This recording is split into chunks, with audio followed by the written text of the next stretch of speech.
Dear audience, আসসালামু আলাইকুম। উসমান সাল মেডিকেল সার্ভিসেস ইউটিউব চ্যানেলের পক্ষ থেকে আপনাদেরকে জানাই স্বাগতম। আশা করি আল্লাহর রহমতে আপনারা সবাই ভালো আছেন। বন্ধুগণ, আজকের ভিডিওতে আমি আপনাদেরকে বমি বমি ভাব বা বমি দূর করে, গ্যাস্ট্রিক সমস্যা দূর করে, মায়ের বুকের দুধ বৃদ্ধিতে সহায়তা করে, পেট ফাঁপা বা বদ হজম রোধে সহায়তা করে এবং মুখের রুচি বৃদ্ধি করে এমন একটি মেডিসিন সম্পর্কে আলোচনা করব। তবে ভিডিওটি শুরু করার আগে আপনাদের প্রতি অনুরোধ, আপনি যদি আমার চ্যানেলে নতুন হয়ে থাকেন তাহলে অবশ্যই চ্যানেলটি সাবস্ক্রাইব করে লাইক, কমেন্টস এবং শেয়ার করবেন।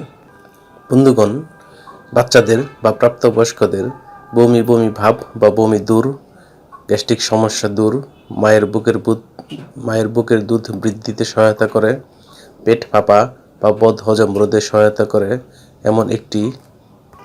এমন একটি মেডিসিন যেটি অধিকাংশ ডাক্তারগণ তাদের প্রেসক্রিপশনে লিখে থাকে। সেটির নাম হলো ডন এ ট্যাবলেট, ওরাল সাসপেনশন বা সিরাপ এবং পেডিয়াট্রিক ড্রপস। এটির গ্রুপ বা জেনারিক নাম হলো ডমপেরিডন মেলিয়েট এবং এটির উৎপাদনকারী প্রতিষ্ঠানের নাম হচ্ছে অ্যাকমি ল্যাবরেটরিজ লিমিটেড। ডন এ ট্যাবলেটের প্রতি পিসের দাম 3 টাকা 45 পয়সা, ওরাল সাসপেনশন বা সিরাপের দাম 38 টাকা এবং শিশুদের ড্রপের দাম 25 টাকা। এটি খাওয়ার নিয়ম হচ্ছে শিশুদের ক্ষেত্রে 0.4 থেকে 0.8 মিলিগ্রাম করে ড্রপস প্রতি কেজি ওজনের জন্য, অথবা 2 থেকে 4 ml সাসপেনশন প্রতি 10 কেজি ওজনের জন্য। অন্যদিকে প্রাপ্তবয়স্কদের ক্ষেত্রে 20 মিলিগ্রামের 2টি করে ট্যাবলেট অথবা 20 ml সাসপেনশন খেতে পারবে এবং সেটি দিনে 3 থেকে 4 বার অথবা 4 থেকে 6 ঘন্টা পর পর সেবন করতে পারবে। এটি খাওয়ার পর বা সেবনের পর কিছু সাইড এফেক্টস বা পার্শ্ব প্রতিক্রিয়া দেখা দিতে পারে, যেমন মুখের শুষ্কতা বা মুখ শুকিয়ে যাওয়া, পিপাসা, মাথা ব্যথা, ঝিমুনি, পাতলা পায়খানা, চুলকানি ইত্যাদি হতে পারে।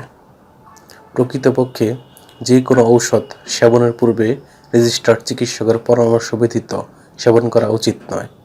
এতে সমস্যা দেখা দিতে পারে। গর্ভাবস্থা এবং স্তন্যদানকালীন সময়ে এই ওষুধটি খাওয়া যাবে কিনা সেই পরামর্শ অবশ্যই রেজিস্টার্ড চিকিৎসকের পরামর্শ অনুযায়ী খেতে হবে। এই ওষুধটি আলো ও তাপ থেকে দূরে 30 ডিগ্রি সেন্টিগ্রেড তাপমাত্রার নিচে ঠান্ডা এবং শুষ্ক স্থানে রাখতে হবে এবং অবশ্যই শিশুদের হাতের নাগালের বাইরে রাখতে হবে। ধন্যবাদ।